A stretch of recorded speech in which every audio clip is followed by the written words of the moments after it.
Bonjour à toutes et à tous, bienvenue sur Grand Lille TV et merci surtout d'être en notre compagnie en cette matinée du mardi 28 février. Il est tout juste 7h30, bon réveil, bon courage si vous portez travailler et bonne matinée à toutes et à tous. Voici sans plus attendre une nouvelle édition du journal de la rédaction.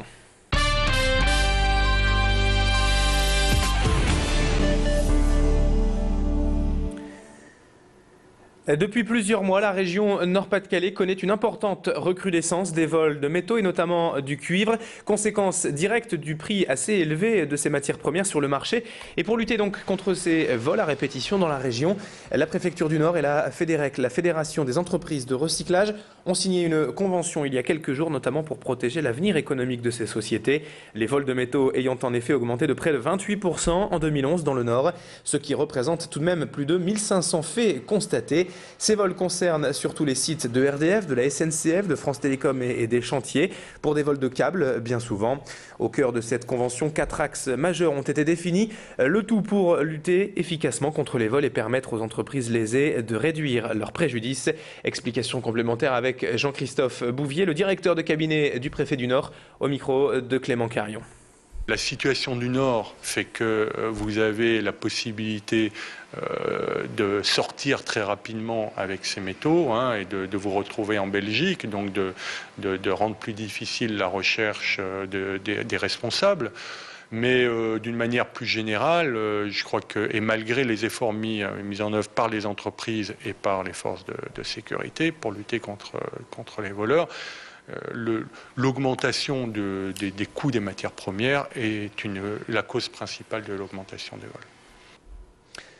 On enchaîne dans ce journal avec la politique et les élections législatives qui se rapprochent. Ce sera en juin prochain, puisque Jacques Mutté, l'adjoint au maire de Lille et président du Parti radical de gauche dans le Nord, vient de recevoir son investiture pour les élections législatives dans la 9e circonscription, comprenant notamment certains quartiers de Lille, Marcq-en-Barœul et Tourcoing-Sud. Suite aux primaires citoyennes du Parti socialiste, le Parti radical de gauche avait soutenu François Hollande et donc par réciprocité le candidat PRG. Jacques Mutté a été porté candidat par la gauche dans le 9e circonscription face au député maire sortant Bernard Gérard. Pour autant, le scrutin s'annonce très difficile sur ces terres acquises à la droite puisque Bernard Gérard avait obtenu 60% des voix lors du premier tour des législatives en 2007. L'objectif de Jacques Mutté sera donc simplement de pousser le député sortant en ballottage au second tour. Clément Carion a rencontré le candidat de la gauche dans la 9e circonscription. Présentation et enjeu de ce scrutin, les législatives avec Jacques Mutté lui-même.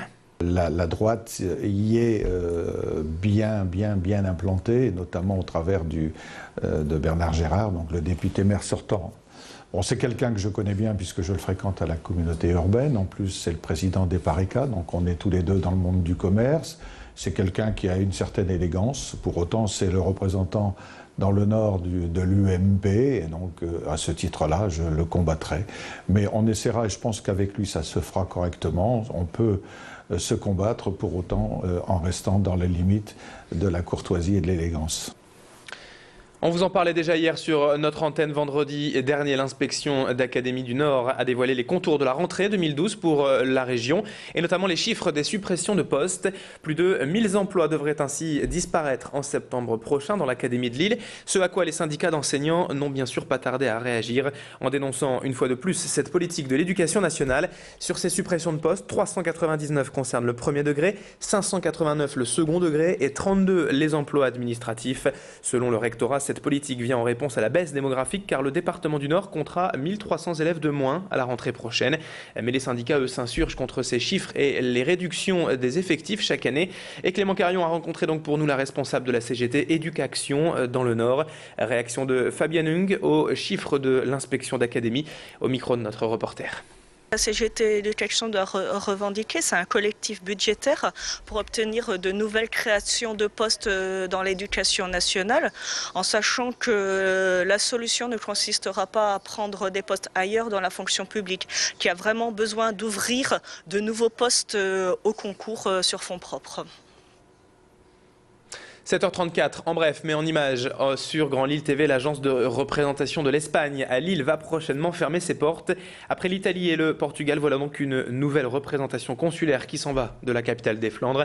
Installée au sein de la Chambre de commerce de Lille, cette agence de représentation espagnole fermera donc définitivement le 15 mars prochain.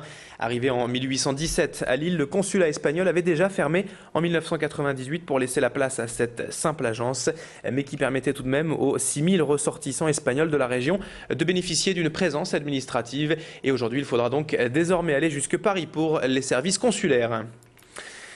On termine ce journal avec du cinéma pour terminer, donc, puisque le film The Artist, multi-récompensé dimanche soir aux Oscars américains, devrait maintenant s'offrir une seconde jeunesse dans les salles françaises. Après plus de 2 millions d'entrées en France durant l'automne à sa sortie, le film est aujourd'hui reprogrammé dans les salles de la région et notamment à l'UGC de Lille, où Pierre Beauvillain a constaté encore une grosse affluence hier soir pour le film.